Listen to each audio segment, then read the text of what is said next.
ಜೈ ಭಾರತ್ ವಂದೇ ಮಾತರಂ. ಪಾಕಿಸ್ತಾನ ಯಾವ ತರದ ರಾಷ್ಟ್ರ ಅಂತ ಎಲ್ಲರಿಗೂ ಗೊತ್ತು.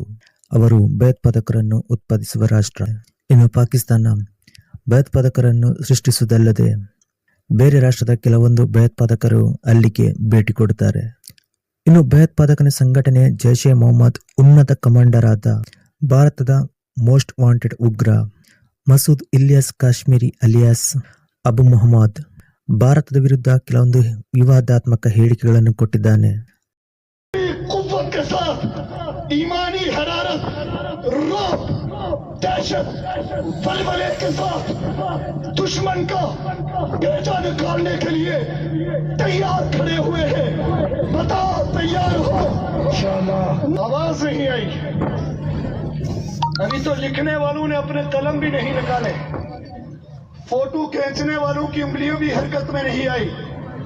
यही तो शयातीन नेतन्याहू तक पैगाम पहुंचाएंगे और यही तो दिल्ली तक पहुंचाएंगे और यही तो इंग्लैंड और अमेरिका को राज बेचते हैं. फिर खौफ के साथ उनके नुमाइंदे भी मौजूद हैं, आप भी मौजूद हो. तकबीर का नारा ऐसा, निफाक का सीना. ಅದು ಕೂಡ ಓಪನ್ ಪ್ಲೇಸ್ ನಲ್ಲಿ ಈ ಮಸೂದ್ ಇಲಿಯಾಸಿ ಈ ಭಯೋತ್ಪಾದಕ ಕೃತ್ಯ ನಡೆಸಲು ಯುವಕರನ್ನು ನೇಮಿಸುತ್ತಿದ್ದ, ಹಾಗೆ ಭಯೋತ್ಪಾದಕರಿಗೆ ಶಸ್ತ್ರಾಸ್ತ್ರಗಳನ್ನು ರವಾನಿಸುತ್ತಿದ್ದ. ಭಾರತದಲ್ಲಿ ನಡೆದ ದಾಳಿಗಳಲ್ಲಿ ಇವನ ಕೈವಾಡವೂ ಕೂಡ ಇದೆ. ಇನ್ನು ಭಾರತದ ಕಾಶ್ಮೀರದಲ್ಲಿರುವ ಜನರನ್ನು ಭಾರತದ ವಿರುದ್ಧ ಎತ್ತಿಕಟ್ಟಲು ಪ್ರಯತ್ನ ಪಡುತ್ತಿದ್ದ. ಇನ್ನು ರಾವಲ್ಕೋಟ್ನ ಸಪ್ಲೈ ಬಜಾರ್ನಲ್ಲಿ ಪಾಕ್ ಆಕ್ರಮಿತ ಕಾಶ್ಮೀರದಲ್ಲಿರುವ ಭಯೋತ್ಪಾದಕರನ್ನು ಇವನು ಭೇಟಿಯಾಗುತ್ತಿದ್ದ. ಈ ಸಪ್ಲೈ ಬಜಾರ್ನಲ್ಲಿ ನಡೆದಂತಹ ಸಭೆಯಲ್ಲಿ ಭಾರತ ವಿರುದ್ಧ ಕೆಲವೊಂದು ವಿವಾದಾತ್ಮಕ ಹೇಳಿಕೆಗಳನ್ನು ಕೊಟ್ಟಿದ್ದಾನೆ. ಅವನ ಹೇಳಿಕೆ ಈ ರೀತಿ ಇದೆ: ಪಾಕಿಸ್ತಾನ ಸರ್ಕಾರ ಜೈಷ್ ಎ ಮೊಹಮ್ಮದ್ಗೆ ಸಹಾಯ ಮಾಡಲಿ ಮಾಡದೇ ಇರಲಿ, ಜೈಷ್ ಎ ಮೊಹಮ್ಮದ್ನ ಗುರುತು ಭಯೋತ್ಪಾದಕನಾಗಿದ್ದು ಹಾಗೆ ಜಿಹಾದಿಯಾಗಿದ್ದು ಅದನ್ನು ಜೈಷ್ ಎ ಮೊಹಮ್ಮದ್ ಮುಂದುವರಿಸುತ್ತದೆ.